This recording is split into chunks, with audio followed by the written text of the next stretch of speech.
Most people spend $40, $50, even $60 a month on supplements and superfood powders from the store. And I get it. We all want to take care of ourselves. But here is something nobody talks about. Some of the most powerful, most nutritious plants on this planet are not in any store. They are growing in your backyard, in your garden, along the sidewalk outside your front door, and most of us walk right past them every single day without a second thought. Today, on The Shepherd's Roots, we are going back to basics. Real food.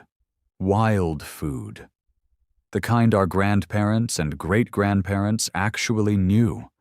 I am going to show you 10 plants, most of them weeds that people pull and throw away, and I want you to see them differently by the end of this video. Because the nutrition inside these plants is not folklore. It is backed by modern science. And it has been sitting right outside your door this whole time. Stay with me until the end, because the last one on this list is genuinely going to surprise you. And if you want to keep learning how to eat closer to the earth, hit subscribe right now. We post new videos every week right here at The Shepherd's Roots.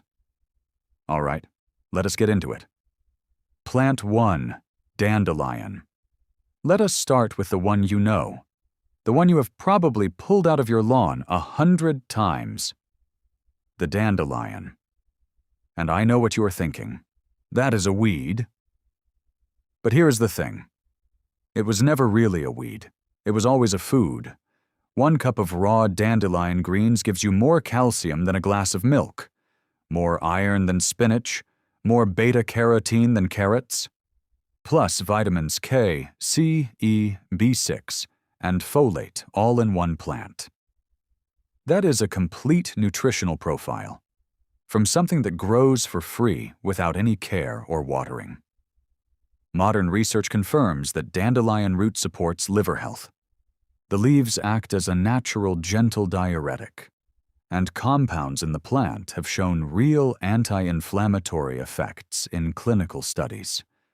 You can eat the young leaves raw in salads, cook the older leaves like spinach, roast the root as a caffeine-free coffee alternative. Even the flowers are edible. We only started seeing dandelion as a problem when chemical companies needed something to sell. Before that, it was just food. Plant 2. Stinging nettle. This next one has a reputation. And honestly, the reputation is earned. Stinging nettle will sting you. Those tiny hollow hairs inject formic acid and histamine the moment you brush against them. It is not pleasant. But here is what nobody tells you. The moment you apply heat, that sting is completely gone. Blanch nettles in boiling water for 60 seconds. Done. Safe to eat. And what you are left with is one of the most nutritionally dense greens in the natural world. Stinging nettle contains more iron per gram than beef, more calcium than dairy milk, around 25% protein by dry weight, plus magnesium, potassium, and vitamins A, C, and K. Clinical research confirms anti-inflammatory effects. Multiple studies show real benefits for joint pain, seasonal allergies, and prostate health in men. Nettle soup fed people through famines across northern Europe for centuries. It was not a last resort. It was a staple, a valued food. Try nettle tea, nettle pesto, wilted nettle on eggs, all of it nutritious, all of it free. Plant 3, Purslane. This one is in your garden right now, low-growing, fleshy little oval leaves, spreading out flat across the soil. Most people pull it immediately, but purslane contains more omega-3 fatty acids than most fish oil supplements per gram of fresh weight. That is not an exaggeration. Laboratory analysis has confirmed it multiple times. It is rich in alpha-linolenic acid, the plant-based omega-3, plus glutathione, which is one of the most powerful antioxidants the human body uses. It also contains vitamins E, C, and A, along with calcium, magnesium, and potassium. Mediterranean and Middle Eastern cooks have used purslane as a standard salad green for centuries. In Greece, it goes into yogurt salads. In Turkey, it is sautéed with garlic and olive oil. In most American gardens, it gets composted. Pick it young. Eat it raw in a salad. Add it to a stir-fry. Toss it into scrambled eggs. The fish oil supplement you need might already be growing between your tomato plants. Plant 4. Lamb's quarters. This one grows in almost every vegetable garden in America, and almost every gardener yanks it out on site. Lamb's quarters. It is a relative of spinach and quinoa, and nutritionally, it beats them both. More calcium per serving than commercial spinach, more iron, more vitamin A, more riboflavin. The protein content rivals legumes for amino acid completeness, and the seeds can be ground into flour or cooked like quinoa. The wild version grows for free in most temperate regions right now. Quinoa sells for $5 to $8 a pound at the grocery store. This grows uninvited in your garden and offers the same nutritional profile. Traditional use goes back across Native American, European, and Asian cultures. Every culture that encountered this plant figured out the same thing. It feeds people. Young leaves in salads, older leaves cooked like spinach, seeds harvested in late summer for flour. It disguised itself as a garden pest. We just stopped looking closely enough to notice what it was.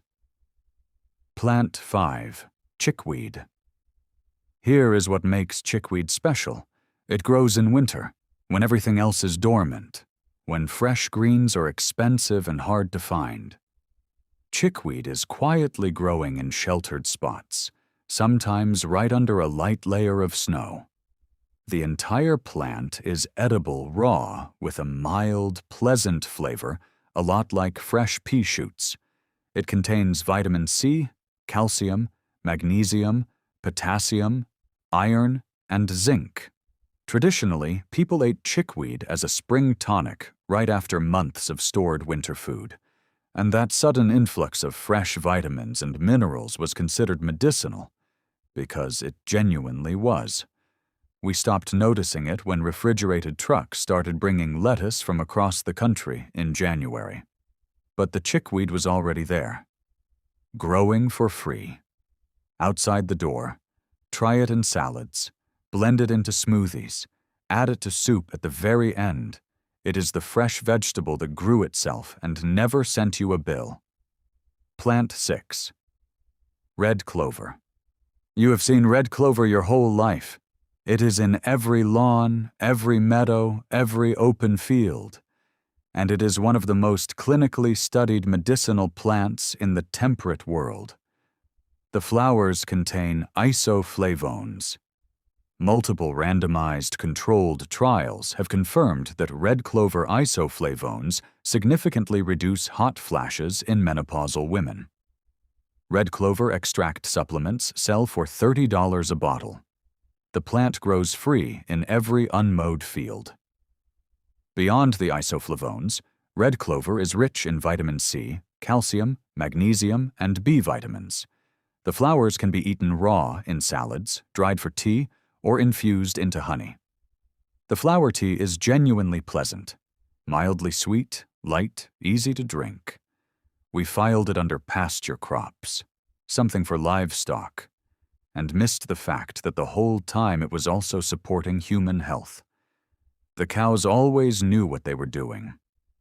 Maybe it is time we paid attention, too. Plant 7. Common violet. Every spring, these small purple and white flowers bloom in lawns across the country. Most people think they are just pretty. They are not just pretty. Viola species contain extraordinary levels of vitamin C. A handful of violet leaves holds more vitamin C than the equivalent weight of oranges. They are also rich in vitamin A, a flavonoid called rutin, with strong antioxidant effects and soluble fiber. Both the leaves and flowers are edible. Leaves raw in salads or cooked as greens. Flowers used as salad garnishes and infused into syrups and honey for centuries. Traditional violet leaf tea was used for coughs, bronchitis, and skin conditions. And that tracks with the documented nutritional content. We decided violets were decorative. The idea that those delicate little flowers contained serious nutrition never really entered the conversation. But they bloom every spring, right there in your lawn, offering everything they have. That is a vitamin C source that grows itself, blooms purple to get your attention, and asks for nothing in return. Plant 8, Shepherd's Purse. This one has one of the most beautiful names on the list, Shepherd's Purse. Named for its little heart-shaped seed pods that look like the pouches old shepherds used to carry. It is also one of the most widespread plants on Earth. It grows on every inhabited continent. The leaves contain flavonoids including rutin and quercetin, along with vitamins C and K, calcium, and potassium. The vitamin K content alone makes it worth knowing. Vitamin K is essential for bone health, blood clotting, and cardiovascular function. And a large number of Americans are chronically low in it. In Korea, shepherd's purse is a standard vegetable ingredient in soups and rice dishes. In China, the seeds were used as a spice. Young spring leaves work raw in salads or cooked as greens with a mild, slightly peppery flavor. It planted itself on every continent. It has been waiting in every garden for someone to look down and notice. Plant 9. Yarrow. According to legend, Achilles used it to stop the bleeding wounds of his soldiers on the battlefield. Field medics in both World War I and World War II carried dried yarrow in their kits, and modern laboratory research has confirmed exactly why it worked. Yarrow contains compounds with demonstrated hemostatic effects. They genuinely accelerate blood clotting.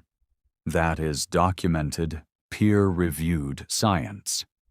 Beyond that, yarrow contains anti-inflammatory flavonoids, azulene, and meaningful levels of copper, iron, potassium, calcium, and vitamins C and K. A cup of yarrow tea delivers a real dose of minerals that most people are chronically deficient in.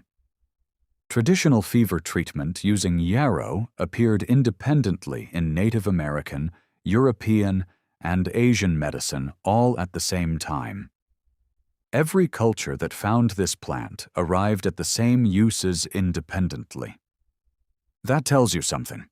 It is the first aid kit that never left the meadow, still growing, still packed with everything it always had. Plant 10. Broadleaf plantain. And here we are. Number 10. The one I saved for last, because this might be the most remarkable story in this whole video. Broadleaf plantain is not native to North America. It is European, and it spread to North America, Australia, and New Zealand in the literal footsteps of European settlers. It germinated in wagon tracks, in disturbed soil, everywhere people went. Native American tribes called it white man's footprint because it appeared wherever Europeans arrived. And then, within a generation, those same communities had learned to use it medicinally. That is how powerful this plant is. You encounter it, you figure out what it does, you use it. The leaves contain vitamins C, A, and K, calcium, potassium, magnesium, and iron. They contain aucubin, an iridoid glycoside with confirmed anti-inflammatory effects, and allantoin, the same wound-healing compound found in comfrey that actively promotes cell repair. A peer-reviewed clinical trial found that plantain ointment improved healing of second-degree burns better than standard treatment. That is published science about a plant growing in the cracks of your sidewalk. The seeds are a form of psyllium with prebiotic and cholesterol-lowering effects. Eat the young leaves in salads. Apply crushed fresh leaves directly to cuts, stings, and minor burns. This plant grows in parking lots, in pavement cracks, in every lawn and roadside in the country. It followed humanity everywhere and has been quietly offering everything it has for centuries. We stopped noticing it because we were taught that value must be rare. But Plantain never got the memo. 10 plants, most of them growing within walking distance of wherever you are sitting right now. All of them offering real, documented nutrition. All of them dismissed as weeds. Here is what I want you to take with you today. The grocery store is not your only option. And it is not always the best one. Nature has been developing food adapted to your climate, your season, and your soil for thousands of years. We just stopped looking. But the plants never stopped growing. One important thing before you go. Identification matters more than anything else when it comes to foraging. Please never eat a wild plant unless you are 100% certain of what it is. Use a good field guide or a trusted foraging app. Learn one plant at a time. Start with the most common, most distinctive ones on this list. I have dropped links in the description to help you get started the right way. Now I want to hear from you. Drop a comment below. Which plant on this list surprised you the most? Have you ever eaten any of these? Are you going to go look for them this week? I read every single comment. And I genuinely love hearing from this community. If this video gave you something useful today, please hit that like button. It helps this channel reach more people who are ready to see the world around them a little differently. And if you are not subscribed to the Shepherd's Roots yet, hit that button and ring the notification bell. We post every single week. Real food, real nature, real life. See you in the next one.